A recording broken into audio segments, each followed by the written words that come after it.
Mendapatkan pelayanan kesehatan reproduksi adalah hak semua orang, termasuk penyandang disabilitas. Di Indonesia, jumlah penyandang disabilitas berusia antara 15 sampai 59 tahun mencapai 22%. Sayangnya, penyandang disabilitas masih memiliki hambatan untuk mengakses informasi dan pelayanan kesehatan reproduksi karena keterbatasan yang dimiliki.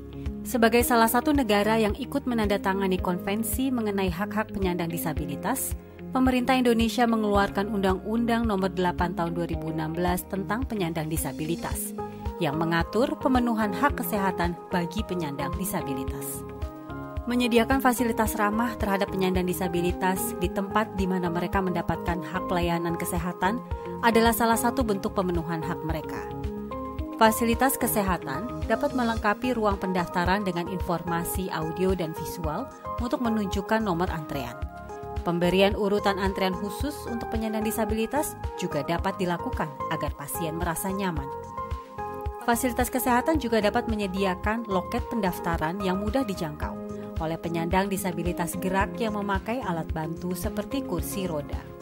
Mengerti karakter atau kebutuhan dasar masing-masing penyandang disabilitas adalah kunci berinteraksi. Peran petugas kesehatan atau pendamping untuk berkomunikasi dengan pasien penyandang disabilitas sangat krusial. Cara memberi pelayanan termasuk cara berinteraksi untuk masing-masing penyandang disabilitas perlu diperhatikan, sehingga pasien akan merasa nyaman dan termotivasi untuk mengakses pelayanan kesehatan. Berikut adalah hal-hal dasar yang perlu diperhatikan ketika berinteraksi dengan pasien penyandang disabilitas, yaitu pertama, menunjukkan empati, tersenyum, menjaga kontak mata, dan nada bicara yang netral. Kedua, memperkenalkan diri dan menawarkan bantuan untuk menuju ruang pemeriksaan. Ketiga, sebelum melakukan pemeriksaan, berikan penjelasan dengan bahasa yang mudah dimengerti dan dipahami, serta tidak terburu-buru atas apa yang akan dilakukan. Yang keempat, saat melakukan pemeriksaan, lakukan dengan halus. Kelima, setelah selesai, sampaikan terima kasih dan tanya pada pasien apakah ada pertanyaan lain. Jika tidak, ucapkan salam dan sampaikan jika pasien dapat berkunjung lagi jika ada keluhan. Bagi penyandang disabilitas netra, petugas kesehatan wajib bertanya sebelum membantu, tidak berasumsi, dan memberikan rasa nyaman. Intonasi dan nada suara pun juga harus tegas dan lembut untuk memberi kenyamanan pada pasien. Berinteraksi dengan disabilitas netra dapat dimulai dengan menyentuhkan punggung tangan Anda dengan punggung tangan pasien. Mereka membutuhkan media atau alat bantu untuk mengetahui apa yang akan dilakukan. Seperti pada pemberian obat yang lebih dari satu. Beri tanda berbeda di setiap bungkus obat sehingga pasien dapat merabanya dan mudah diingat. Lalu, jelaskanlah dengan detil dan perlahan agar dapat dimengerti dengan baik oleh pasien.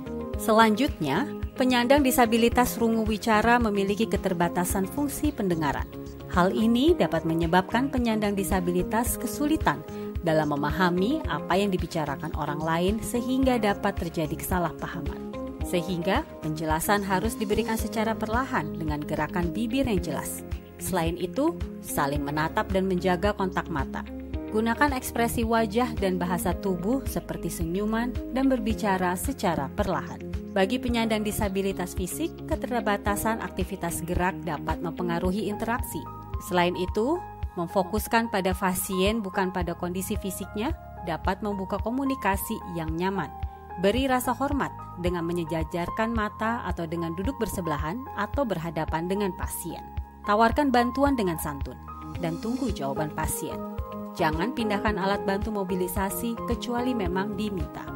Untuk mengukur tinggi pasien dapat dilakukan dengan cara menghitung jarak dari sternal notch tubuh pasien hingga ke salah satu ujung jari tengahnya saat direntangkan. Hasil itu nantinya akan dikali 2 untuk menentukan tinggi pasien. Bagi penyandang disabilitas mental dan intelektual, fungsi koordinasi dan orientasi terkadang terganggu. Salah satunya, mereka memiliki ketidakmampuan untuk mengingat di mana dia berada dan jam berapa saat itu sehingga perlu pendampingan keluarga.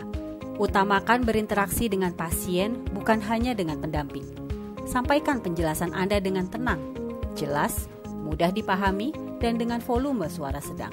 Apabila pasien mengalami kesulitan mengerti, jelaskan kepada keluarga atau pendamping.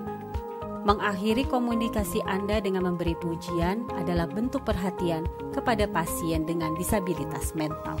Disabilitas juga dapat dialami secara tunggal maupun ganda, sehingga peran keluarga atau pendamping terkadang dapat menjembatani komunikasi petugas kesehatan dengan mereka. Dengan komunikasi yang baik dan memadainya fasilitas, petugas kesehatan tetap dapat memberi pelayanan yang sama pada semua pasien, termasuk pelayanan kesehatan reproduksi pada ibu hamil dengan disabilitas, seperti ukur tinggi badan dan berat badan, ukur tekanan darah, nilai status gizi atau ukur lingkar lengan atas, ukur tinggi fundus uteri, penentuan letak janin, screening status imunisasi tetanus, beri tablet tambah darah, tes laboratorium, tata laksana atau mendapat pengobatan, dan yang terakhir, konseling atau penjelasan. Kondisi pandemi bukan menjadi penghalang. Yang terpenting adalah penggunaan alat pelindung diri disesuaikan dengan adaptasi kebiasaan baru.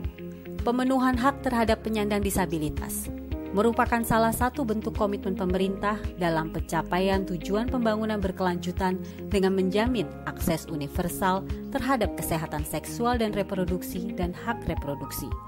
Dengan pelayanan kesehatan reproduksi yang paripurna bagi semua orang, akan menghasilkan bangsa yang berkualitas.